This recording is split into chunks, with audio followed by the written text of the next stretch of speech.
Have you ever heard of You a gotta look. bug assault?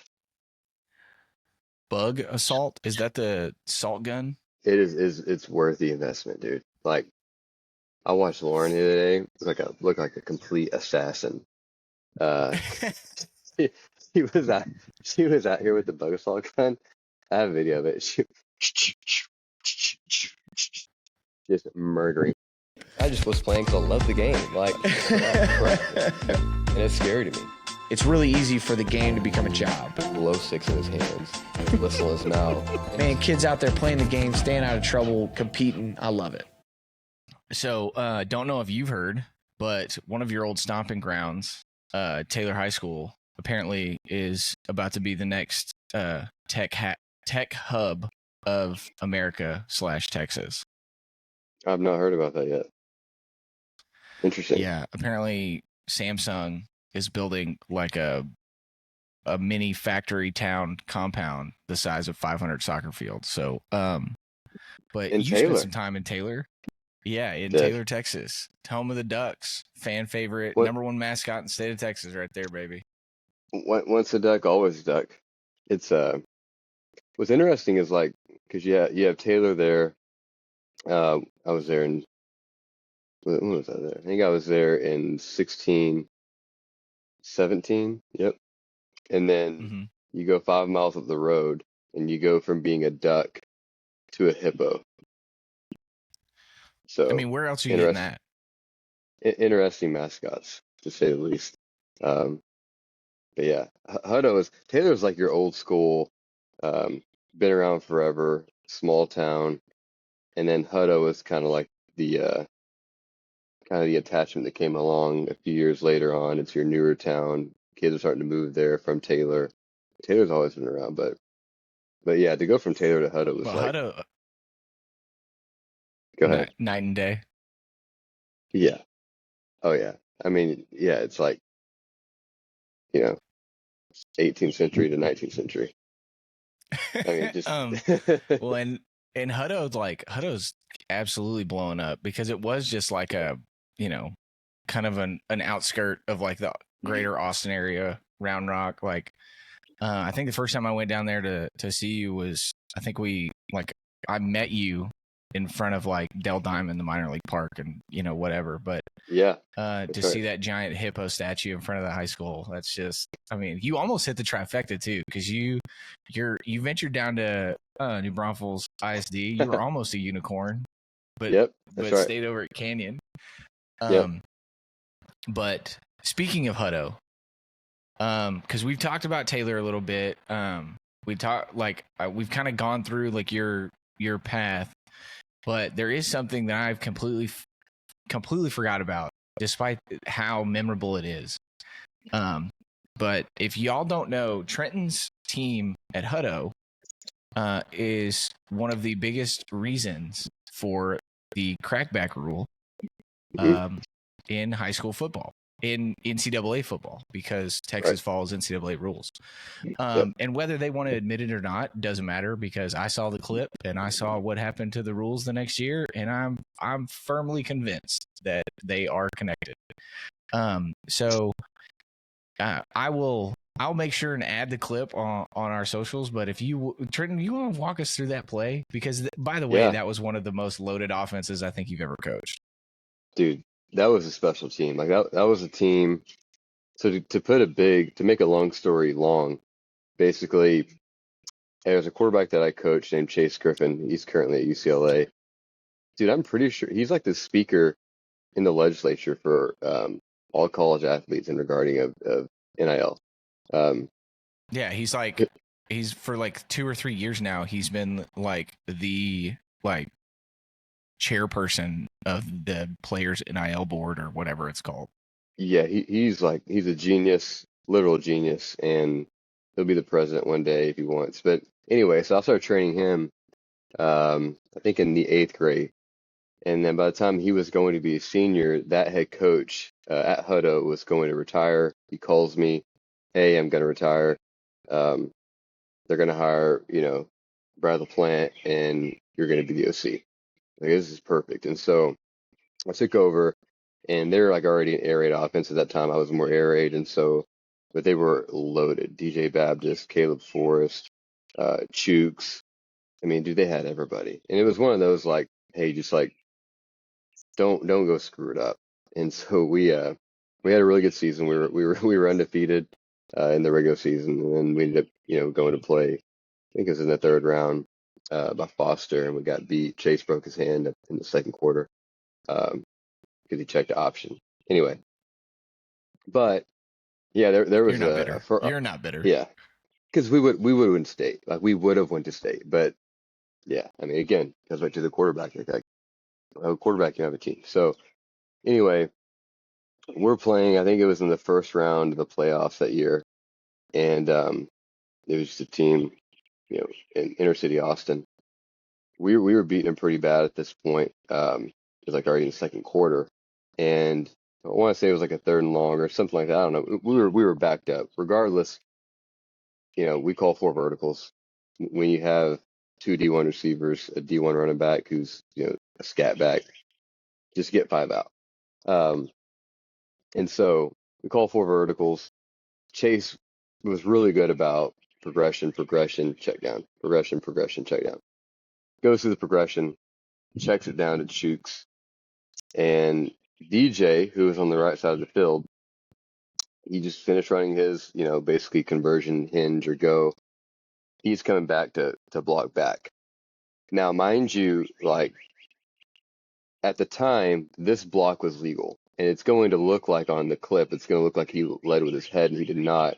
I have multiple screenshots on my phone. I have the whole video on my phone. Like it was his shoulder, and he actually, if you see the full clip, he actually like throttled down a little bit. So anyway, Chooks gets the ball in the open field, four verticals, and he starts running down the right hand of the sideline, right, basically right next to me.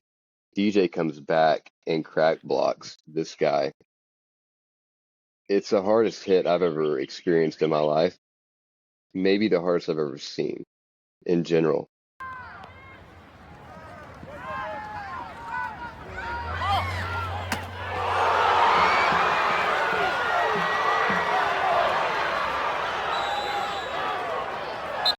I mean, the kid ended up basically limp immediately, eyes in the back of the head. Um, you can actually see me in the clip. I immediately am like, I'm looking for a trainer on the sideline because you could hear it. It sounded so bad. Trainer immediately goes out there, and the kid obviously was knocked out. He has to go to the hospital.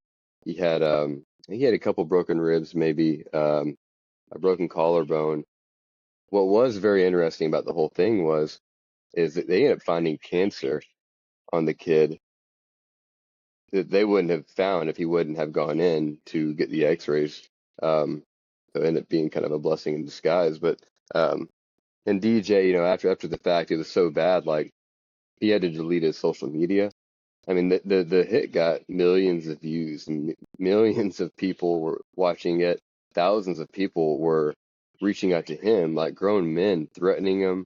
I mean, it was, as 45-year-old like Twitter people are. You know what I mean? It's just like, I The mean, insanity. yeah, like legit threats to him, to where it kind of affected his emotional state, but had to delete that. Um, Even people like Reggie Bush were commenting about it, which is kind of wild. But again, it was totally legal at the time. Not, I mean, you go to prison for it nowadays in football, but I mean, Yeah. it was the hardest hit, and one of those that like, yeah, I'm not sure I'll ever have a hit like that ever again. Specifically witnessing it, but yeah, I like so you sent it to me yeah, the night it happened. You sent it to me and I wake up and I watch this and like immediate response is like Jesus Christ. Jesus Christ. Now everything I'm about to say is I want to preface by the fact that it is only funny because the kid came out on the other side. He's fine. hmm It was a blessing hmm in disguise. You don't even know how that play ended because when you watch, like when I watched that clip, I could hear your voice because DJ hits him, Chooks yeah, passes it. You watch Chooks for like 3 steps, then you look back and you're like, oh God, oh God, I don't even know what to do with my hands. Like, Yeah. this is so bad. Yeah. Like, that was a Dude, 30-yard gain. it was. And you're sitting there like, I don't even know where to look right now. Coach, what do I do? And Yep. like that hit, yes, 100%, like everything that's happened, player safety, et cetera, but like that was one of those clips that ends up on like early 2000s Monday Night Football countdown, jacked up, like, dudes getting like just launched into another dimension. They're hit so hard. And the thing that made it like the disparity comes in the fact that like you said, DJ was not a small receiver. He was No. very, very physical. Yep. And to be that big and strong and to create that much power, it like there's so many disparities in the video because obviously the kid's not looking, but then DJ's so big and Chooks is so little that like it created this just like comedy of like just carnage. And like your triple take looking forward, like I'm supposed to, I, because y'all were tempo, like I'm about to have to call another play, but like I know we're not going anywhere. Like, is this kid? Did they dig a hole in the turf? Like, Jesus Christ. And again, since we know he's okay, one of the funniest aftermath like body language behaviors that I've ever seen from a coach in my entire life, and how uncomfortable you were with the just veracity of that hit. Yeah. Well, yeah, to your point, because Chooks is, 5'4" on a good day. Um, and and Yeah, on a DJ, step stool. yeah, and DJ all is 6 foot. I think he was probably 6'1", over 200 pounds. And then the kid he hit, I don't know, was probably 5'9", 5'10". And so yeah, I mean it was golly. I mean it was one of those like I was really close to like posting the picture of his hit where you can see his shoulder going into the kid, just in defense of the kid. Um, but at that point, I was like, you know what, it's best for all of us to stay off social media because we're in the middle of playoffs and like let's just keep going. But it was like, Yeah, it wouldn't I have mean, helped anything. You could have had no, all the right answers, and it wouldn't have mattered. yeah, right. But yeah, it We was crazy.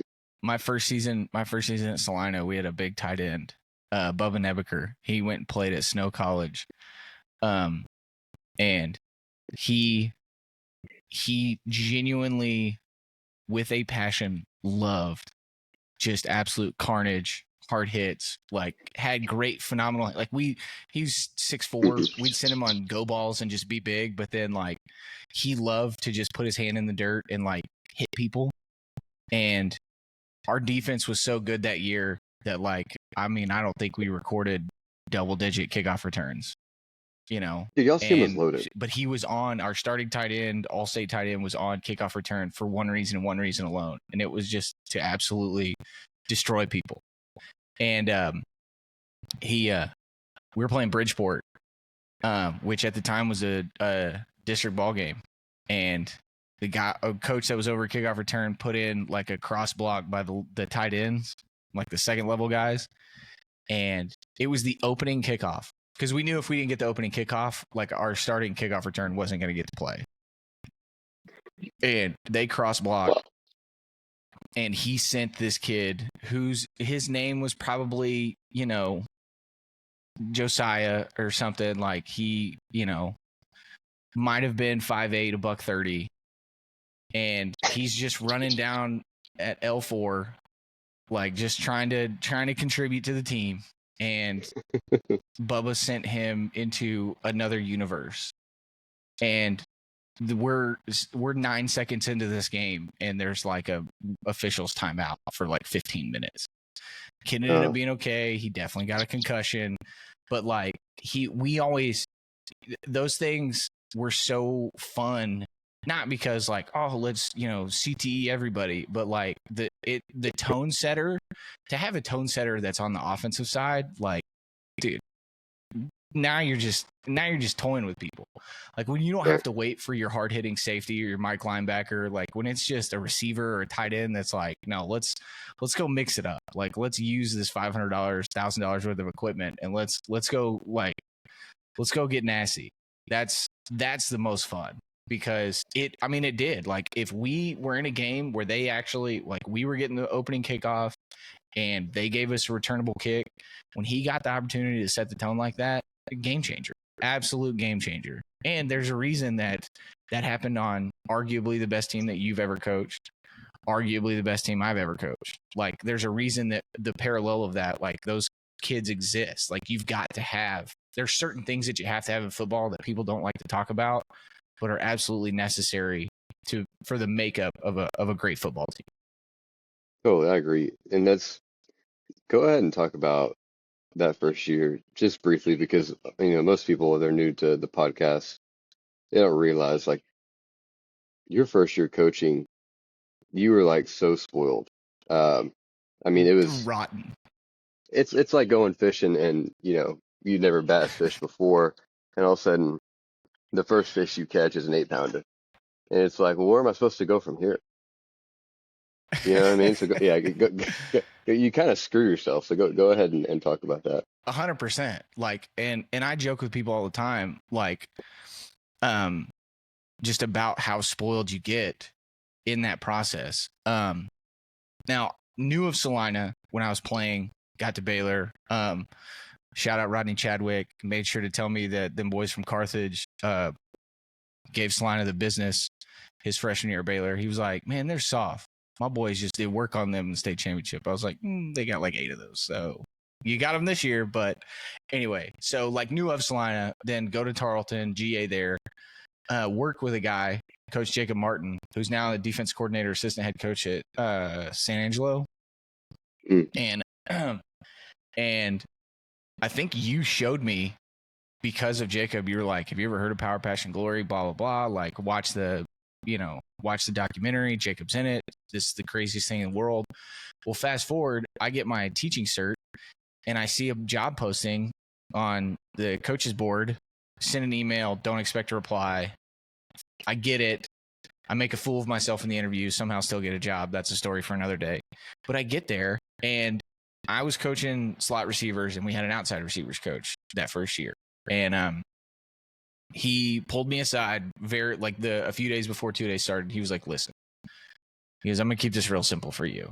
He was like, these kids, they're fine.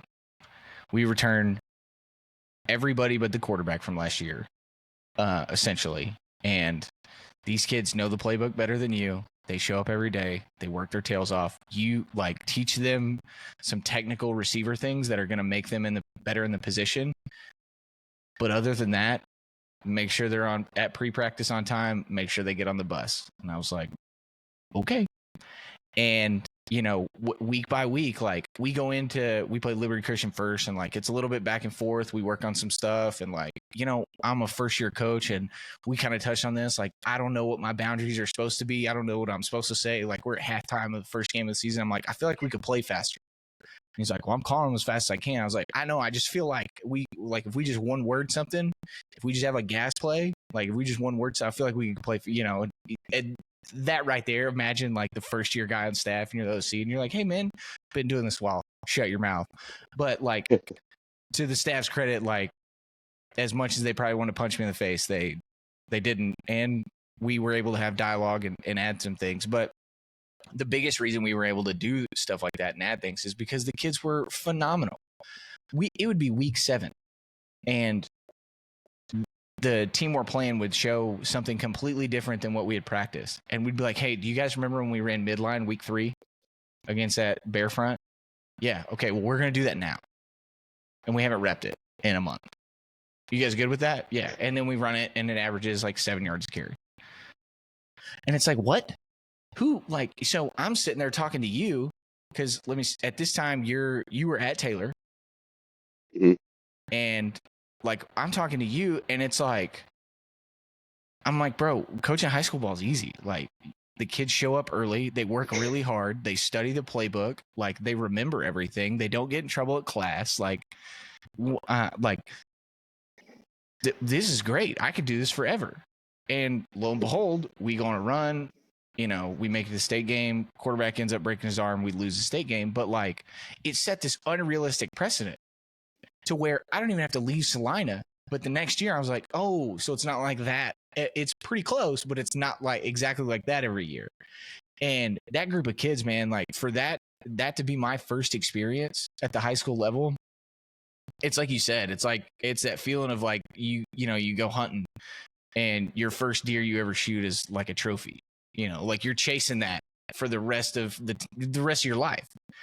And I don't know, I think that at a certain point it becomes nostalgia, and like you remember things better, a little bit better than they probably were.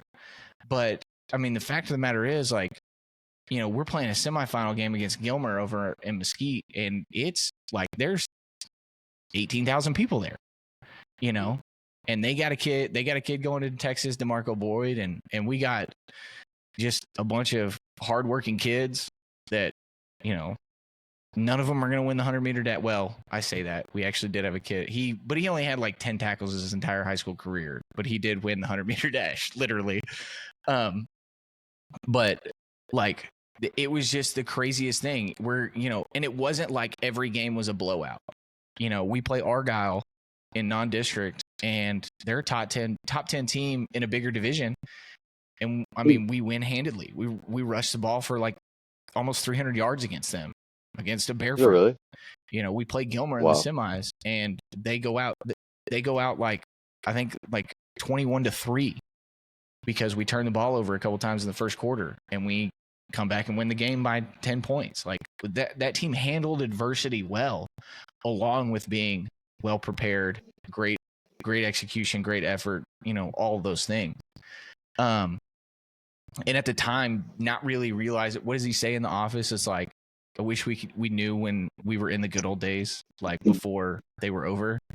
At the time, not really realizing what it was that I was a part of, but trying to now look back and be like, okay, what was different? But I mean, some of the little reflective things is those kids during 2 days, like what do kids do when practice ends during 2 days? Dip, right? Let me get out of here. Like, I'm gonna go lay on the couch and it's hot, yada yada. Those kids set up a makeshift volleyball net in the locker room with masking tape and chairs, and they play volleyball with a balloon for an hour after practice, because they just enjoyed being around each other. They didn't want to leave. And like, you try, like, those things existing are so valuable, but they have to be organic. Because we fast forwarded to 3 years later, and I'm telling like these kids that were freshmen that first year I got to Salina, who know some of those kids, got to watch that team, etc. I'm trying to like walk them through these things, and they're trying to manifest it. They're trying to like create that same environment. But it was just, there was something different about that group because of how much they loved being around each other, how much they wanted to play for each other. And when you mix that with hard work, like, I mean, long story long, like, such a unique experience. And for that to be my first year, I don't, it's almost an unattainable goal to try and match it again, just from a memories and like experience standpoint. Yeah. I think you have to, I feel like as a young coach, you could very easily feel that you're chasing that every year. And until you realize that, like, okay, like, if I make that the goal, I'm only going to reach depression. You know what I mean? Like, that is a byproduct of the process of which I'm in right now. And if it happens again, it'll happen. But like, I think it's very easy as a young coach to be like, man, like, if I can't do that again, like, what's my worth? And you just screw yourself. I do want to go back to, like, you talked about experience in alluding to Hutto and that team that you had at Salina. Like, people, I think, underestimate the value of experience. And so, like, I'll put it this way. So when I was at Taylor, which is the year before Hutto, we played Liberty Hill. And when I was at Hutto, we played Liberty Hill. And for those of you who maybe aren't from Texas, and if you are from Texas and you obviously live under a rock, you should know that Liberty Hill is like, you know, wing T, slot T, like they are them. Like you want to watch a team that does that offense to perfection, it's them, and they've done it to perfection their entire life. Those kids grow up in it. And for those of you who don't know football in general, that type of offense, um, they huddle, they break the huddle extremely fast, they sprint to the line of scrimmage, they might have one receiver, maybe extended, um, and as soon as they sprint to the line of scrimmage, they're running some type of gap scheme, and it's hit and quick right now. Um, it's so fast. And basically, the way they play football is 3 yards in a cloud of dust. And it's the worst feeling as an OC because it is 1st and 10, 2nd and 7, 3rd and 4, maybe 4th and 1. They're going to go for it. So you're constantly that whole game. Hey, here we go. Hey, punt return alert, punt return alert. Never mind. Right? It's the worst feeling ever. And so, like, my whole point in saying all this is like when I was at Taylor, we had a pretty young, inexperienced team. And I remember when you play when you're playing a team like Liberty Hill or a wing T or a slot team, you might get 5 possessions, maybe.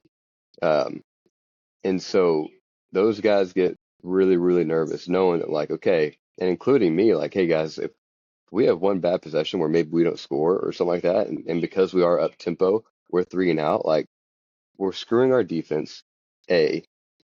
B, that fourth quarter is going to be ugly because that's how that offense works. Is it just gets better and better as the game goes on because we get more tired, and then we're just not going to have possessions, and now we can't catch up.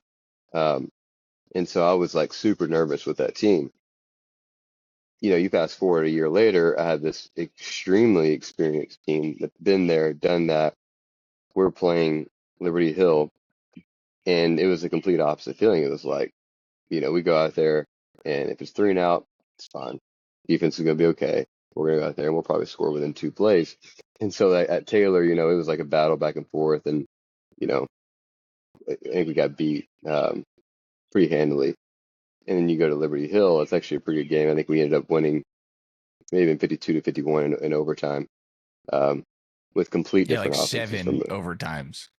yeah, yeah. And so, but just the feeling of like, to your point about experience, like you're just not really worried about adversity because they've been there, done that, and you know that that team and those boys, they're not going to wait for somebody to create the momentum. They, as a collective group, will just like keep doing the process, and that's where I feel like you have young teams that are like, all right, hey, we need so and so to make the big play because then we'll feel better because that's the game of football. And it's like, dude, no, like at the end of the day, like one of the best things I heard Coach Lee ever say was like, every game that you lose and every game that you win, look at it the same. So if you won a game, sit there and watch the film and look at it as if you lost the game and what we would be fixing. There's really not much of a difference between winning and losing if you look at it from an analytical standpoint.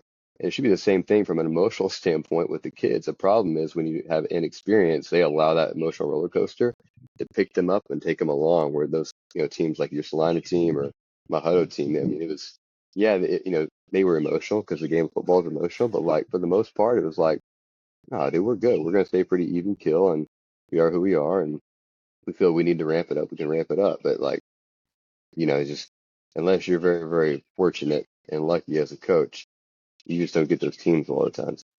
But like when we were at Tarleton, name another team that 5 games into the season is -12 in the turnover margin and undefeated.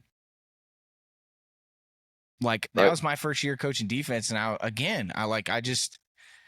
and it was because the defense had, we had our older quarterback get hurt, but then on the defensive side, a lot of older, like veteran leadership of guys that could just study, make plays, understood the game and could respond to adversity. right.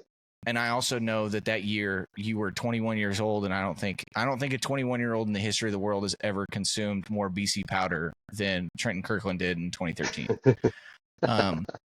And I know that there were stress levels on the offensive side that I wasn't experiencing because we had a really good defense. I mean, there was a couple of guys that ended up, and we had a backup defensive end that goes and walks on at Texas A&M and starts. Like, what? what?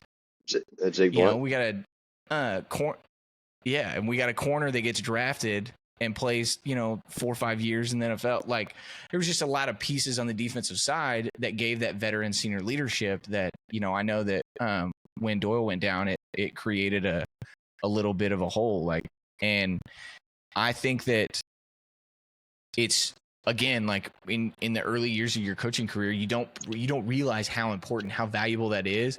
You hear coaches talk about it, and it's like, yeah, okay, whatever.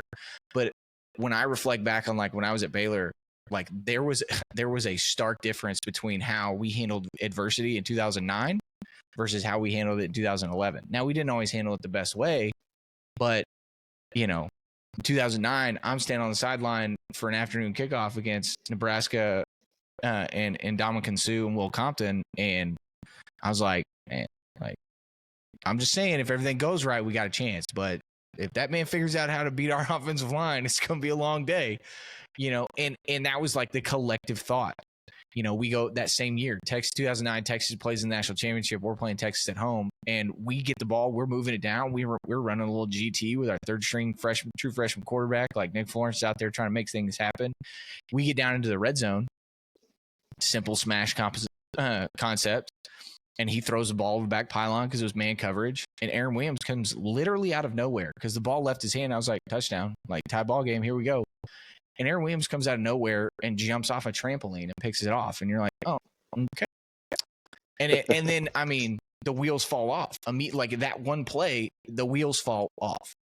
And it's like, what do you, but then fast forward to 2 years later in 2011, we're down like 13 points late in the third quarter at winless Kansas. Griff pulls inside zone, takes it 40 yards to the house, scores a touchdown, and then it's like, yep, now we cut into the lead, to score again, cut into the lead again. You start taking care of things that way. Because, dude, the flies are horrible here. I don't know what's going on. But yeah, All right. you should get it. Ready? Remember what you were saying? Yeah. Okay.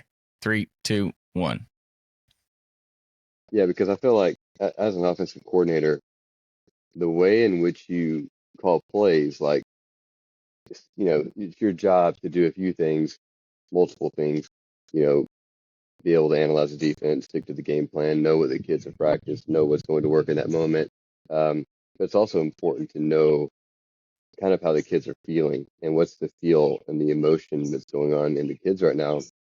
And you don't want to call too many plays in that regard. But I do feel it is important to have awareness as a play caller. So, like, if you're a guy in the box, and you better either be able to sense it down there or have somebody that can communicate to you how they're feeling. And if you're on the sideline, just have awareness to feel it. I say that to say, like, when you're playing a Liberty Hill or a team where it's like, okay, we have limited possessions or some type of pressure is about to be felt here, like, you can very easily start to, if you have an inexperienced team, get a little nervous, and now you're calling every single play with a little bit of anxiety, knowing, like, crap, okay, how can this be a momentum sparker here? How can this one be one that, does make us go 3 now? How can this one be the one that, like, keeps our kids positive? Whereas, like, you have a team like, with RG3 or Salina or my team at Hutto, it's very easy to be like, we're good. Let me just stick to the process. And this is our second, third, and 3 to 6 play. I'm going to call it. I feel like in hindsight, obviously, sticking to the process is the overarching theme, what should happen most of the time. You still got to have awareness, but it's much easier to call a game with that experienced team because they know you're doing your job. They're doing their job, and there is no you having to get out of your thought process of game planning and calling the game to have to get a feel for the sideline as much. I feel like that can throw you off your calling of the game.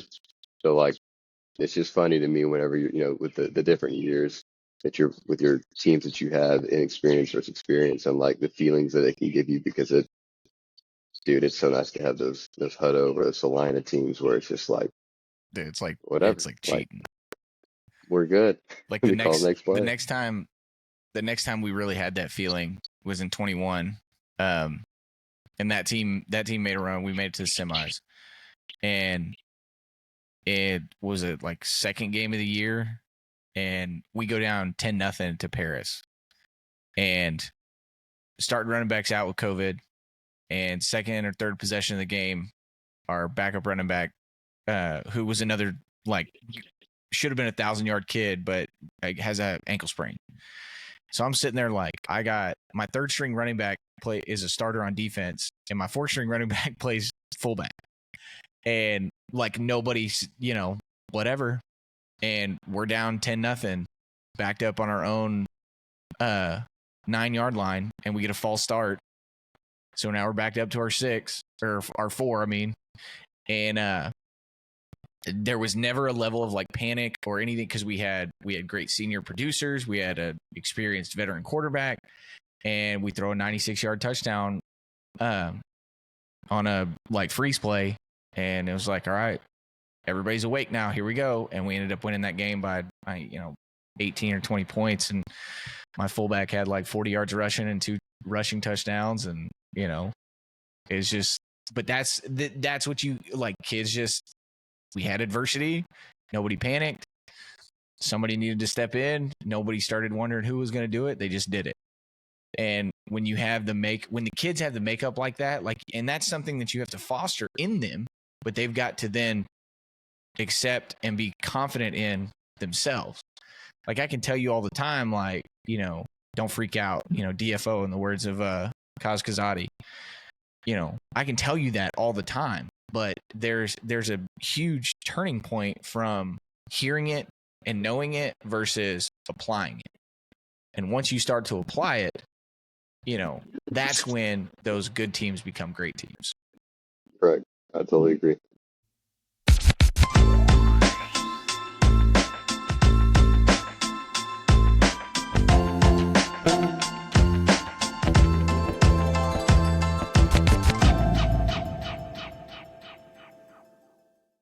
Had to I went back and listened to like the first, like when I was editing and stuff, listened to like the first 10 minutes of last week's, and I was like, Jesus Christ, I sound hungover and like a chain smoker. I was like, I gotta get up and like move around. Dude, you did. I was just like you sounded like the way your eyes looked. Exactly. There was no hiding.